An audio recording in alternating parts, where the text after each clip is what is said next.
Hello everyone, तो स्वागत है आपका फिजिक्स की क्लास में। पहला चैप्टर 11 पे हमको पढ़ना है मापन तथा मात्रक, यूनिट्स एंड मेजरमेंट। अच्छा, इसका यूज कब किया जाता है? जब हम कोई वस्तु खरीदने जाते हैं या कोई सामान खरीदने जाते हैं तो जो किलोग्राम, वर्ड जैसे लीटर, ठीक है ना, ये सब जो यूज करते हैं वो कहाँ आता है? मापन तथा मात्रक में। अच्छा, ये 11th का है, बहुत ही अच्छा सिलेबस है 11th का, और बहुत ही सिलेबस का उस अच्छा टॉपिक है मापन तथा मात्रक। और बहुत अच्छे से हमको क्या करना है, इसको पढ़ना है। हम लोग IIT JEE लेवल तक और नीट लेवल तक पढ़ाएंगे आपको। सारे सवाल BHU वगैरह के सारे सवाल आपको लगवाए जाएंगे। तो चलिए स्टार्ट करते हैं इंट्रोडक्शन से। इसका इंट्रोडक्शन क्या होता है तो ध्यान से आप सुनेंगे। वे भौतिक राशियां जिनके द्वारा भौतिकी के नियमों को व्यक्त किया जाता है। ठीक है जी, वे भौतिक राशियां जिनके द्वारा भौतिकी के नियमों को व्यक्त किया जाता है भौतिक के आधार स्तंभ कहलाते हैं। जैसे द्रव्यमान हो गया, बल हो गया, वेग हो गया, तो जिससे हम डिफाइन करें किसी चीज को। जैसे द्रव्यमान, द्रव्यमान मतलब कोई भी अगर पार्टिकल, कोई भी कण है तो इसका कुछ मास होगा। ठीक है। अच्छा, अगर इस पे बल लगा रहे हैं तो ये बल हो गया। जैसे ठेले पर ढकेलना, ठेले को ढकेलने का मतलब उस पर फोर्स लगा रहे हैं, बल लगा रहे हैं। ठीक है जी, फोर्स या पुल। ठीक, तो विभवांतर हो गया, ऊर्जा हो गया। जैसे आप सुने हो लाइट जलना, तो ये विभव का कारण है, धारा का कारण है। सही है।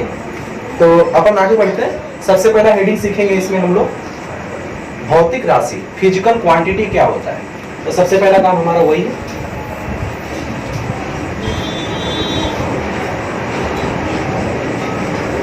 तो सबसे पहला हेडिंग भौतिक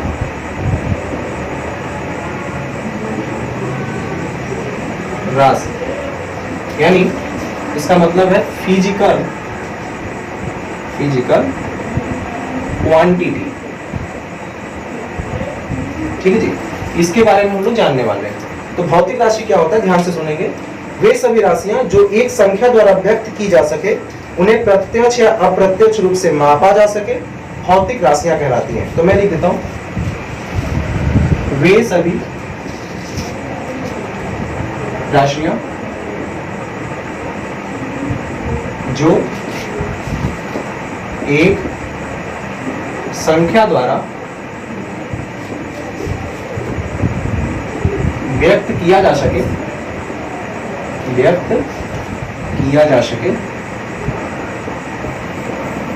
तथा उन्हें प्रत्यक्ष या अप्रत्यक्ष रूप से मापा जा सके, क्या कहलाती है? भौतिक राशियां कहलाती हैं। भौतिक राशियां कहलाती हैं।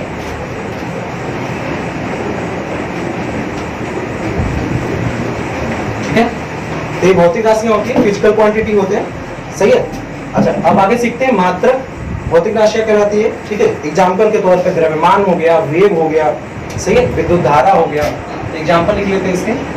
द्रव्यमान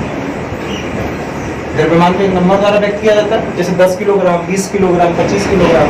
विद्युत धारा हो गया, विद्युत धारा जैसे 5 एम्पियर, 10 एम्पियर।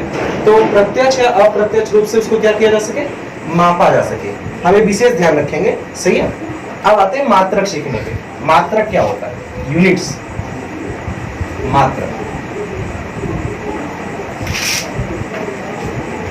मात्रक की बात करते हैं। तो मात्रक क्या होता है, ध्यान से सुनेंगे। किसी भौतिक राशि को मापने के लिए उस राशि के एक निश्चित परिणाम को मानक मान लेते हैं तथा इस मानक को कोई नाम दे दिया जाता है। इसी मानक को भौतिक राशि का क्या कहा जाता है? मात्रक कहा जाता है। तो भौतिक राशि का मात्रक का मतलब होता है, जैसे हमने कोई भी राशि मान ली। ठीक है जी, कोई भी राशि मान लिया, इसको क्या कर दिया, एक मानक नाम दे दिया कि ऐसा है कि किलोग्राम किसमें मापा जाए। किलोग्राम किसके लिए यूज किया जाएगा? द्रव्यमान के लिए। तो हमने इस द्रव्यमान के लिए एक फिक्स वर्ड यूज कर दिया कि द्रव्यमान को किसमें नापा जाएगा? किलोग्राम में। तो इसी को मात्रक कहते हैं अपन। तो उस भौतिक राशि का क्या कहते हैं? मात्रक। ये छोटी छोटी टर्मिनोलॉजी जो क्लास 9 में आपने सीखी है, अब हमको क्या करना पड़ेगा, आगे सीखना है। चलिए अगला है मापन, मेजरमेंट। ठीक है, तो स्टार्ट करते हैं, आप इसको कॉपी कर लें। ठीक, आप कॉपी कर लें इसको।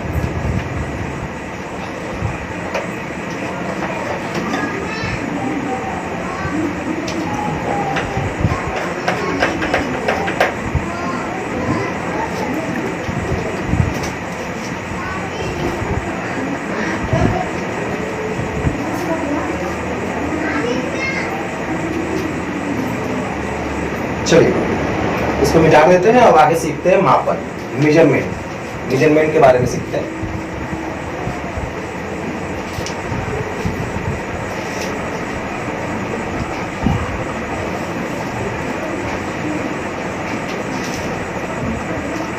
आगे सीखते हैं मापन।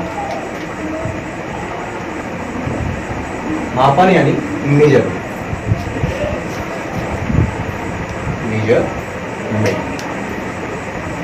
ठीक है, आप सीखते हैं।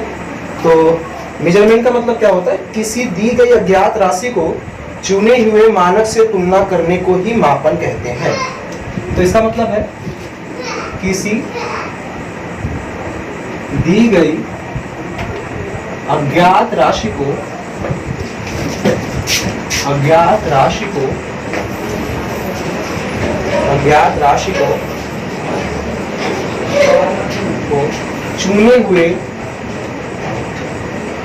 चुने हुए मापन या मानक, चुने हुए मानक, थोड़ी गलती हो गई यहाँ पे, चुने हुए मानक से तुलना करने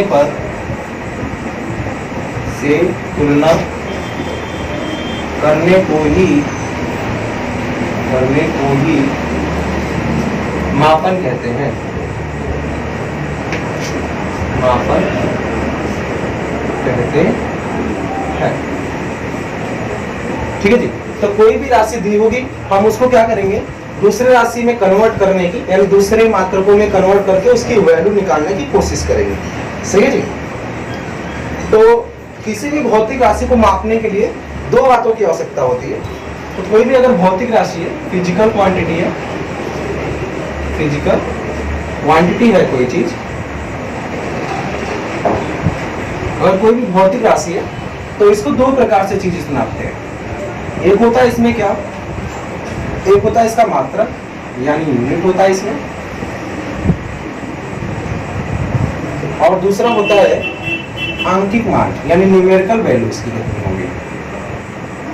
आंकिक मान यानी न्यूमेरिकल वैल्यू। ठीक है जी। तो इसमें हम क्या सीखेंगे? कोई भी भौतिक राशि दो भागों में लिखी होती है, एक मात्रक होता है, एक आंकिक मान। अगर आप एग्जाम्पल के तौर पे मैं आपको समझाऊं तो जैसे 10 kg की बात की जाए तो यहाँ पे kg क्या है? यूनिट है, और 10 क्या है? यूनिट, न्यूमेरिकल वैल्यू है यानी MV। ठीक है जी, न्यूमेरिकल वैल्यू है। चलो, तो इसके अर्थात में हम कह सकते हैं कि कोई भी भौतिक राशि, लेट से मान लेते हैं यक्स, कोई भी भौतिक राशि किसके बराबर होती है? न्यूमेरिकल वैल्यू, और उसमें क्या कर दें? यूनिट से गुणा कर दें। ठीक है जी। तो भौतिक राशि को हम ऐसे भी लिख सकते हैं, कोई भी भौतिक राशि न्यूमेरिकल वैल्यू और यूनिट का क्या होती है? गुणा होती है। अब हम क्या सीखेंगे कि किसी भी भौतिक राशि को एक मात्रक से दूसरे मात्रक में कन्वर्ट करना, या एक पद्धति से दूसरे पद्धति में कन्वर्ट करना। जैसे आप पद्धति का नाम सुने ही होंगे, जैसे मैं एग्जाम्पल में बताऊं तो आपने नाम सुना होगा MKS पद्धति, आपने सुना होगा CGS पद्धति। ठीक है जी। और बहुत सारे FPS है, ठीक है, बहुत सारे। लेकिन अपन क्या करेंगे, 11th फिजिक्स में हमको ज्यादा जरूरी है MKS और CGS। ठीक है जी। अब हम कन्वर्ट करना सीखेंगे, तो मैं चलो आपको सिखाता हूँ कन्वर्ट करना, कैसे कन्वर्ट किया जाएगा। ठीक है।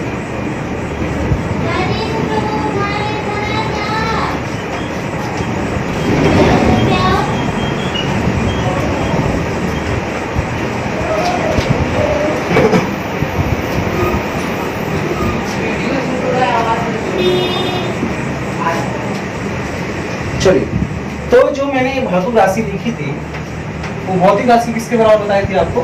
x बराबर NU के बराबर बताया था। तो मैं इसको ऐसे भी लिख सकता हूँ, N1U1 बराबर N2U2 बराबर N3U3। सही जी। कोई भी भौतिक राशि है उसका मीनिंग अगर आप नंबर चेंज कर देंगे, ये n1 n2 चेंज कर देंगे, यूनिट चेंज कर देंगे, तो उस भौतिक राशि का मीनिंग नहीं चेंज होगा। जैसे मैं आपको बल का, फोर्स के बारे में बात करता हूँ, तो फोर्स के अगर मैं एमकेएस पद्धति में लिखूं तो इसका मात्रक होता है न्यूटन। अगर इसी को मैं सीजीएस में लिखूं तो इसका मात्रक होता है डायन। ठीक है जी। लेकिन अगर कहीं डायन लिखा तब भी उसका मतलब फोर्स है, कहीं न्यूटन लिखा तब भी उसका कितना है, फोर्स है। ठीक है जी। तो मैं आपको सिखाता हूँ एक एग्जाम्पल के तौर पर। जैसे एग्जाम्पल मैंने लिखा, अब मैंने आपसे पूछा कि जरा एक किलोग्राम को ग्राम में कन्वर्ट करो, ग्राम में कन्वर्ट करो। ठीक है, तो 1 किलोग्राम को ग्राम में हमको कन्वर्ट करना है। तो सबसे पहले हम क्या लगाएंगे फार्मूला, N1U1 बराबर N2U2। सही है। यहाँ N1 की वैल्यू 1 है, U1 की वैल्यू हमारी kg है, यानी यूनिट 1 kg है हमारे लिए। N2 की वैल्यू हमको डिफाइन करनी है, लेकिन यूनिट 2 दिया है, क्या है, ग्राम। तो सबसे पहले हम क्या करेंगे, या तो इसको ग्राम में कन्वर्ट कर दो या इसको kg में कन्वर्ट कर दो। तो सबसे पहले इसको ग्राम में कन्वर्ट करने के लिए हमने इसको क्या लिख दिया, 1000 बराबर N2 गुणे में ग्राम, और यहाँ पे भी हमने क्या लिख दिया, ग्राम। तो ग्राम से ग्राम क्या करेगा, कट जाएगा। N2 की वैल्यू कितनी आ जाएगी, 1000। यानी अगर मैं आंसर लिखना चाहूँ तो आंसर में लिखूंगा 1 kg इक्वल टू 1000 ग्राम। ठीक है जी, आसान है। हाँ, इस फार्मूले का बहुत ही अच्छा यूज है, बीएचयू वगैरह एग्जाम में इस फार्मूले पे बहुत सारे सवाल आ चुके हैं। ठीक है, वो हम देखेंगे अभी थोड़ी देर बाद। चलिए आगे स्टार्ट करते हैं, अगला एग्जाम्पल देते हैं। ठीक है, तो आप इसको कॉपी कर लें।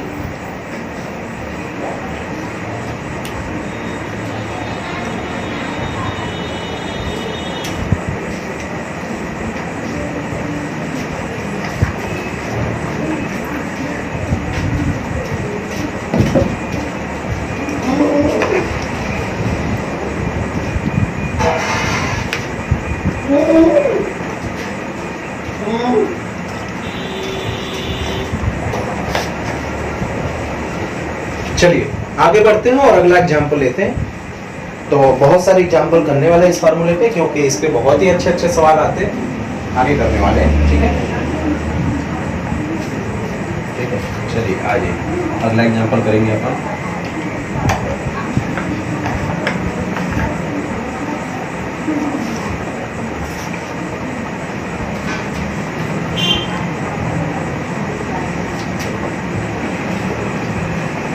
चलिए अगला एग्जांपल मैं आपके सामने लेता हूँ।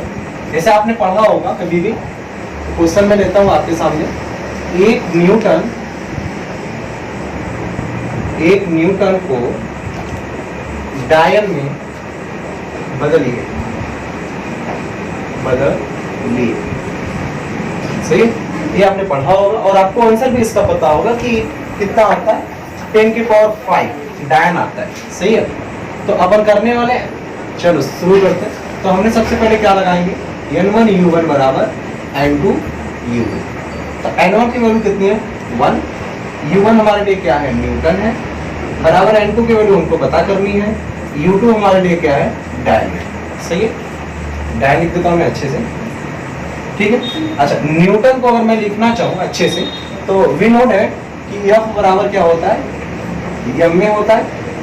F बराबर m में होता है, तो इस मास के अगर मात्रक लिखना चाहो तो kg, पावर का लिखना चाहो तो मीटर प्रति सेकेंड स्क्वायर, यानी F क्या हो जाएगा, kg मीटर प्रति सेकेंड स्क्वायर। तो या तो न्यूटन लिखो या तो क्या लिखो, kg metre into second square, आपको बटे सेकेंड स्क्वायर। तो आपको यही करना है, आपको छोटे छोटे पार्टों में आपको पहले फार्मूले को तोड़ना है। तो kg इंटू मीटर पर क्या हो जाएगा, सेकेंड स्क्वायर, बराबर N2 हमको चाहिए। सीजीएस में इसी की वैल्यू हो जाएगी ग्राम सेंटीमीटर पर सेकेंड स्क्वायर। अच्छा सेकेंड स्क्वायर से सेकेंड स्क्वायर क्या होगा, कट हो जाएगा। अब हम क्या करेंगे, केजी को बदल देंगे ग्राम में, तो 1000 ग्राम हो गया, मल्टीप्लाई बाई मीटर को बदल देंगे सेंटीमीटर में, तो 100 सेंटीमीटर हो गया, बराबर N2 हो गया, गुणे में ग्राम और गुणे में क्या हो जाएगा, सेंटीमीटर। तो सेंटीमीटर से सेंटीमीटर कट, ग्राम से ग्राम पर। तो यहाँ 10 के पावर 3 लिख देंगे इसको लिख दिया 10 के पावर 2, आ जाएगी N2 की वैल्यू जो कि होगी 10 के पावर 5, ये N2 की वैल्यू आ गई। सही है, तो हम क्या लिखेंगे आंसर में अपना, तो आंसर हमारे लिए क्या हो जाएगा, आंसर हो जाएगा हमारे लिए 10 के पावर 5 डायन, यानी 1 न्यूटन बराबर 10 के पावर 5 डायन। तो ये आपको याद भी होना चाहिए एक तरीके से, ठीक है जी।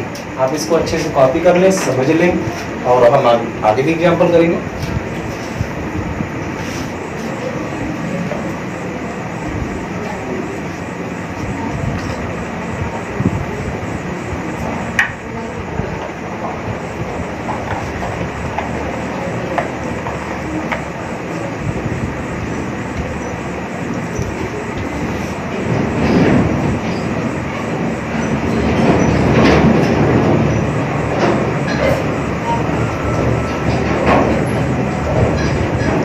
ठीक है, तो आप अच्छे से इसको कॉपी करें, फिर हम आगे भी एग्जाम्पल करेंगे। ध्यान से आप समझ लें, अगर आपको नहीं आता तो आप कमेंट में मैसेज भी करते रहिए, मैं आपको रिप्लाई भी करता रहूँगा। ठीक है, तो आप कमेंट में मैसेज कर सकते हैं। हाँ, और अगर आपने अभी तक चैनल को सब्सक्राइब नहीं किया तो चैनल को सब्सक्राइब भी कर लें और अपने ग्रुप में शेयर भी कर दें, ठीक है, ताकि और बच्चों को ये सब अच्छे से ज्ञान मिल सके, जो हमने बड़ी मेहनत करके हम लोग कर रहे हैं मेहनत उसके लिए, ताकि आप अच्छे से ऊंचाइयां छू सके। अगर आपकी लाइफ अच्छी होगी तो हम लोग भी खुश रहेंगे, ठीक है। तो आप अच्छे से तैयारी करें, और ये लेक्चर्स IIT JEE लेवल तक चलेंगे। BHU का भी तैयारी इसी में होगा, BHU के सारे सवाल, सारे क्वेश्चन इसमें लगवाए जाएंगे, ठीक है जी। चलिए आगे करते हैं, मैं इसको मिटा देता हूँ, अब आगे करते हैं। अगला एग्जाम्पल लेते हैं, इसको मिटा देते हैं।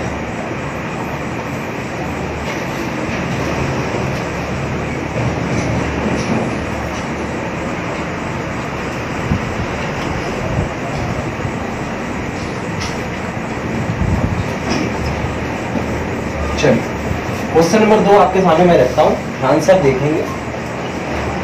क्वेश्चन नंबर 2 अब मैं आपके लिए रखता हूं। मैं पूछ रहा हूं आपसे कि 1 जून में कितने अर्घ होते हैं, कितने अर्घ होते हैं। चलिए जरा इसको सॉल्व करिए आप और कमेंट बॉक्स में आंसर दीजिए। 1 जून में कितने अर्घ होते हैं, जरा इसको सॉल्व करिए और कमेंट बॉक्स में आंसर दीजिए।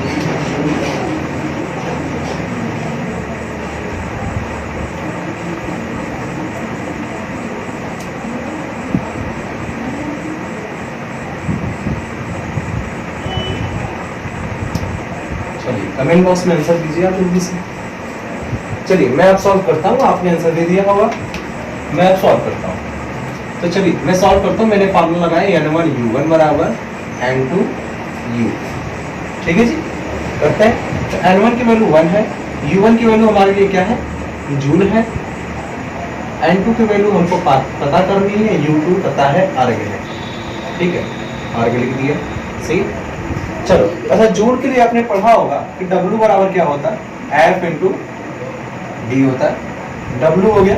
अच्छा F को अभी लिखा था हमने kg इंटू मीटर पर सेकेंड स्क्वायर, इंटू हमने इसमें क्या कर दिया, मीटर से गुणा कर दिया, तो वर्क क्या हो गया, kg इंटू मीटर स्क्वायर प्रति सेकेंड स्क्वायर।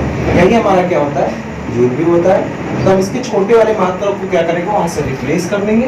तो यहाँ पे लिख दिया kg इंटू मीटर पर सेकेंड स्क्वायर। N2 की वैल्यू उनको पता करनी है। अगर अर्घ की वैल्यू लिखनी हो तो मैं लिखूंगा ग्राम इंटू सेंटीमीटर का स्क्वायर बटे में अपनी क्या हो जाएगी, सेकेंड स्क्वायर।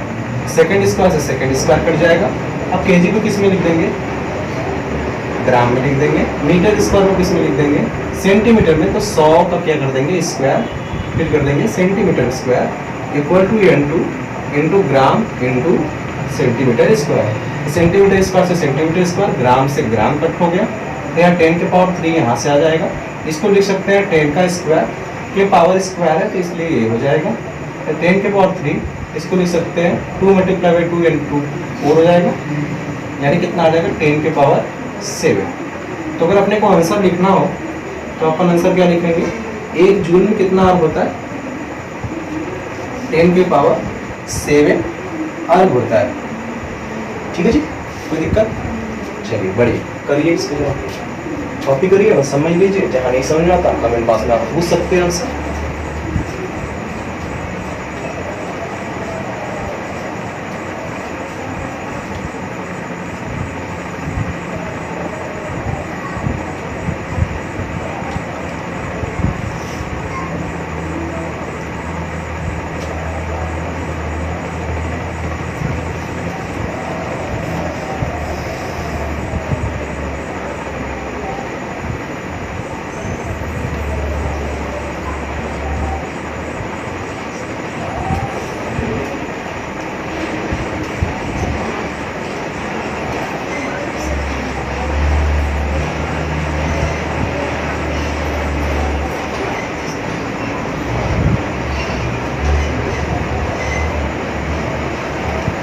चलिए जल्दी से इसको समझ लीजिए और आगे बढ़ते हैं हम लोग। तो शायद आपको समझ में आ गया होगा, नहीं समझ आता तो कमेंट बॉक्स में हमसे पूछ सकते हैं। चलिए अपन आगे बढ़ते हैं। तो 3 सवाल मैं आपको देता हूँ, आप कन्वर्ट करेंगे और उसका कमेंट बॉक्स में आप आंसर देंगे, और ये आपके लिए होमवर्क भी रहेगा। तो 3 सवाल इस टॉपिक का, तो अपन क्या करते हैं आपको देते हैं, कन्वर्ट करके हमको बताएंगे।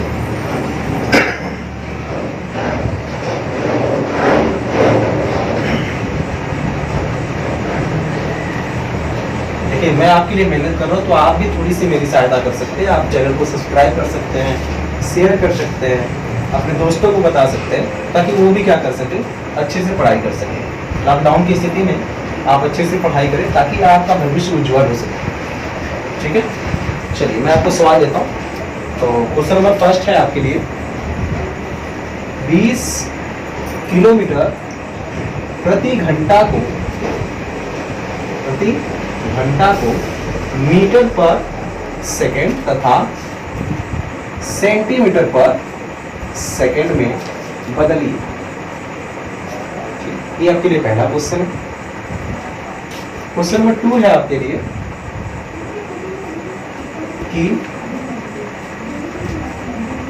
20 केजी पर मीटर क्यूब को 20 केजी पर मीटर क्यूब को ग्राम पर सेंटीमीटर क्यूब तथा मिलीग्राम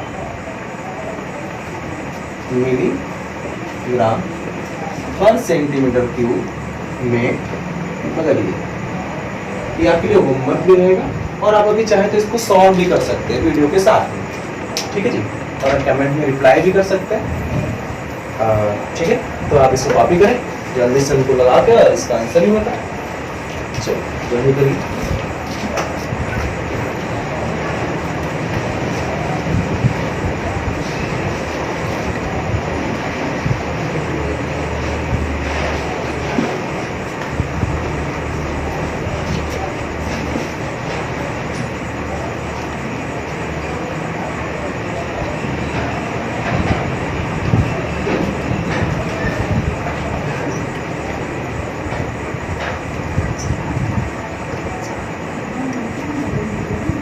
चलिए एक और सवाल मैं आपको देता हूँ, तीसरा सवाल भी लिख लीजिए आप। ठीक है नहीं, क्वेश्चन नंबर 3 लिखिए। क्वेश्चन नंबर 3 में आपको देता हूँ कि 10 मीटर क्यूब को किलोमीटर पर क्यूब में बदलिए तथा सेंटीमीटर क्यूब में बदलिए। ये 3 सवाल आपके लिए है, आप जल्दी से इसको करके हमको आंसर कर सकते हैं। कमेंट बॉक्स में मैं आपको रिप्लाई कर दूंगा। तो अपन इसके बाद आगे बढ़ेंगे। ठीक है जी, ये बेसिक फिजिक्स है जो आपको आनी चाहिए। फिजिक्स आने के लिए जो अभी स्टार्टिंग के लेक्चर है आपको आने चाहिए बहुत ही अच्छे से। अगर आपको ये सब आ गए तो आगे आने वाली फिजिक्स बहुत ही आसान आपके लिए हो जाएगी। ठीक है जी, चलिए तो हम आप लोग आगे सीखने वाले हैं मूल मात्रा तथा व्युत्पन्न मात्रा। ठीक है जी, तो हम लोग यही सीखने वाले हैं। तो पहले आप इसको कॉपी कर लें, फिर हम आगे करते हैं। ठीक है,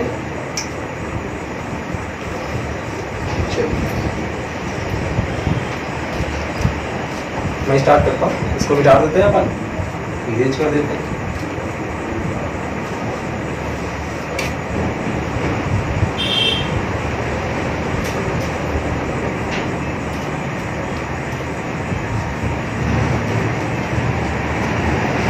इस बार आप उनको करके बताएंगे आंसर, ठीक है जी। चलिए आगे करते हैं। मूल तथा व्युत्पन्न मात्रक, सही है जी। मूल मात्रक तथा व्युत्पन्न मात्रक, तो मैं हेडिंग डाल देता हूँ, मूल मात्रक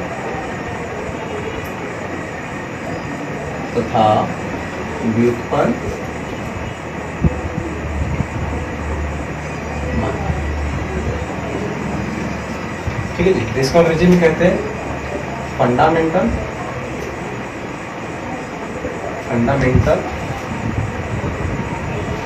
यूनिट एंड derived unit,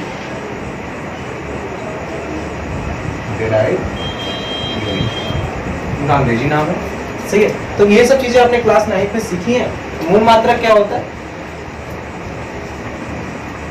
मूल मात्रक क्या होता है कि मूल मात्रक ऐसा यूनिट जो किसी दूसरे पे निर्भर ना हो, ठीक है जी, जो स्वयं अपना लेके बैठा हो, दूसरे से उसका आंसर ना आता हो, सिर्फ स्वयं का उसका हो, तो उसको मूल मात्रक कहते हैं। तो सबसे पहले हम यही सीखने वाले हैं कि मूल मात्रक की डेफिनेशन क्या होती है। यहाँ पे मैं डाल देता हूँ मूल मात्रक, ठीक है जी। तो मूल मात्रक ध्यान से आप देखना क्या होता है। तो मूल मात्रक तो मैं डेफिनेशन बताता हूँ, वे मात्रक जो मूल राशियों को व्यक्त करने के लिए उपयुक्त किए जाते हैं मूल मात्रक कहलाते हैं। वे मात्रक जो मूल राशियों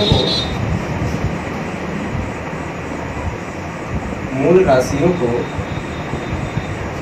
व्यक्त करने के लिए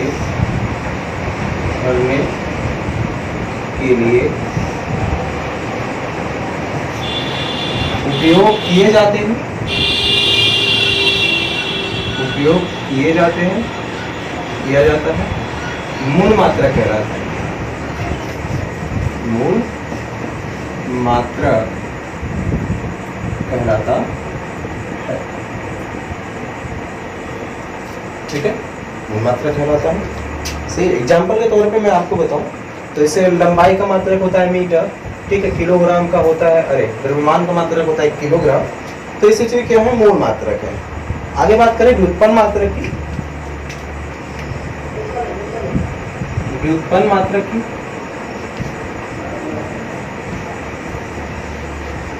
तो यहाँ पे क्या हो जाएगा, वे मात्रक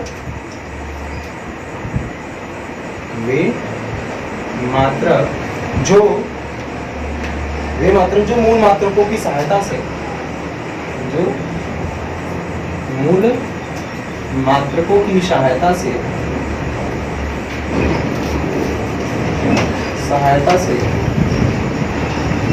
उत्पन्न किए जाते हैं,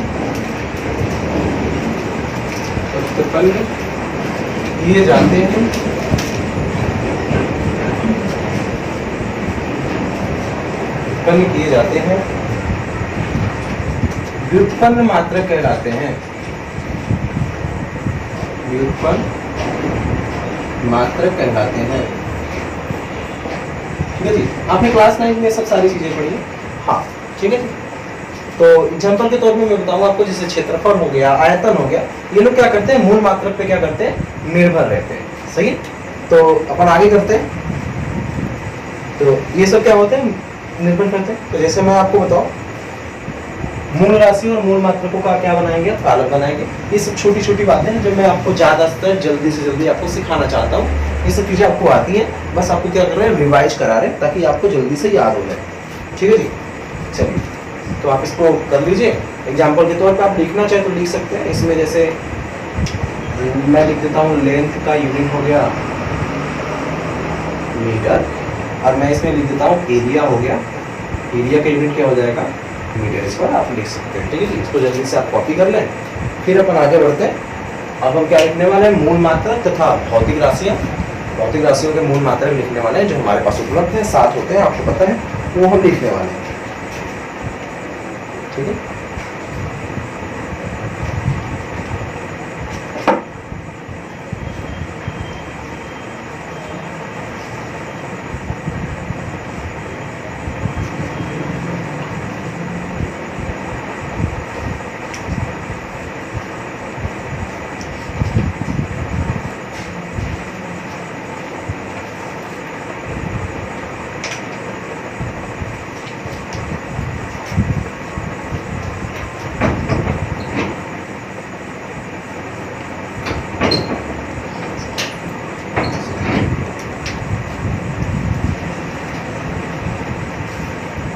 चलिए अब हम आपको सिखाते हैं क्या,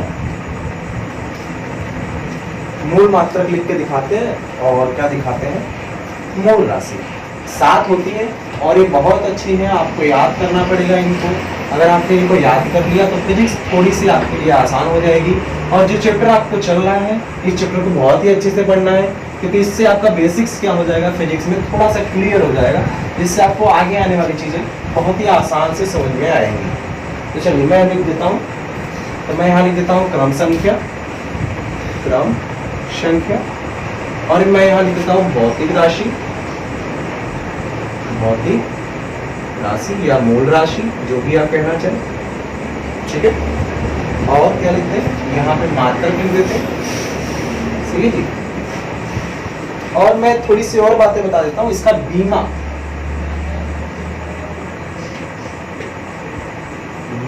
सूत्र इसका अभी हम आगे पढ़ेंगे, तो आगे हम पढ़ेंगे तो देख लेंगे।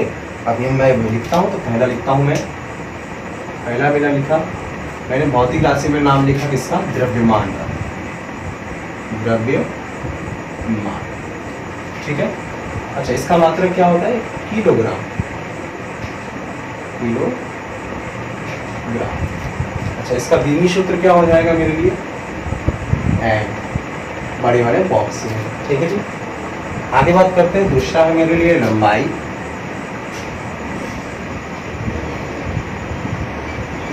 लंबाई का मात्रक क्या हो गया हमारे लिए, मीटर हो गया,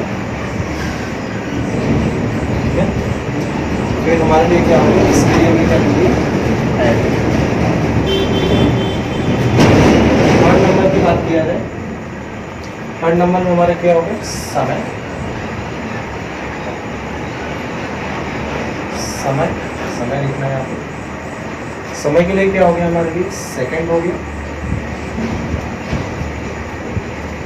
समय के लिए सेकंड हो गया। अच्छा यहाँ पे इसका क्या हो जाएगा, बीमा की हो जाएगा, ठीक है जी। इसको मैं आपको दिखाते हुए चलता हूँ, ये केजी है, ये मीटर है और ये टाइम है यानी यस है, ठीक है जी। 3 नंबर हो गए, आगे बढ़ते हैं। चलिए चौथा हमारा है विद्युत धारा,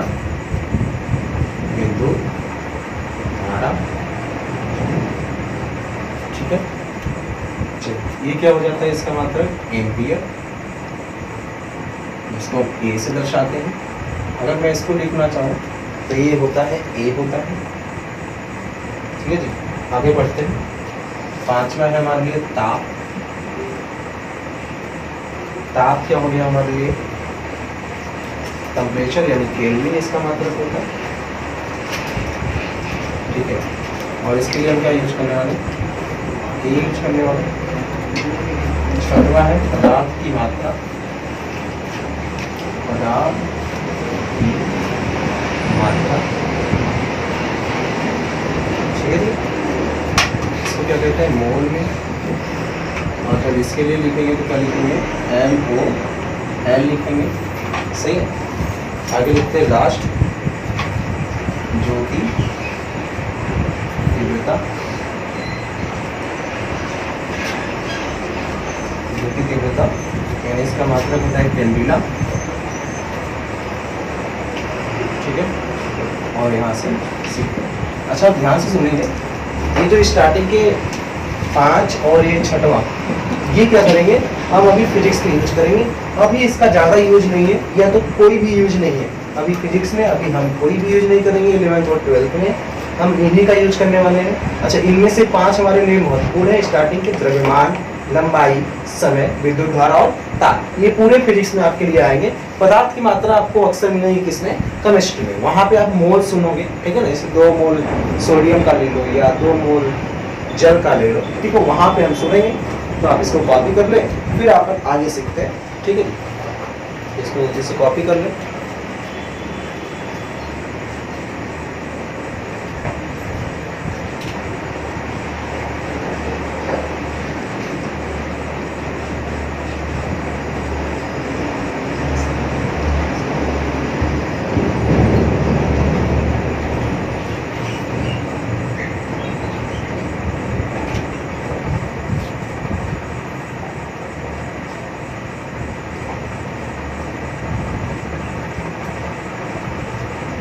चलिए आप जल्दी से इसको कॉपी कर लीजिए, फिर अपन क्या करते हैं आगे बढ़ते हैं, ठीक है।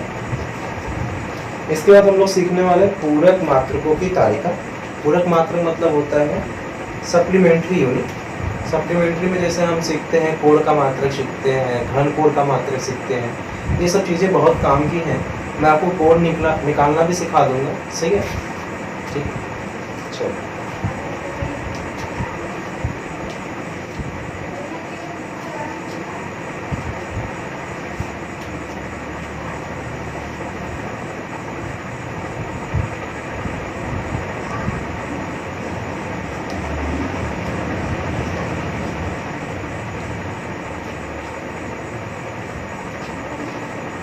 तो आप बड़ी मेहनत से पढ़ेंगे, ऐसे ही डेली आपको लेक्चर लाइव मिलते रहेंगे, ठीक है। आप कमेंट बॉक्स में कोई चीज़ आपको नहीं समझ में आ रहा तो आप पूछ सकते हैं, आपको लाइव लेक्चर डेली मिलते रहेंगे ताकि आपकी अच्छी से पढ़ाई हो सके।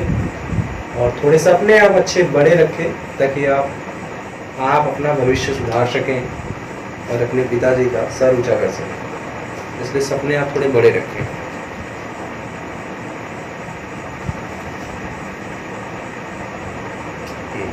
चलिए अपन स्टार्ट करते हैं आगे थोड़ा सा, ठीक है जी।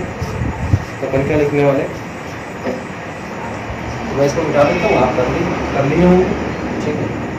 तो अपन आगे कर लें, इसको मैं इरेज कर देता हूँ, फिर अपन आगे करते हैं।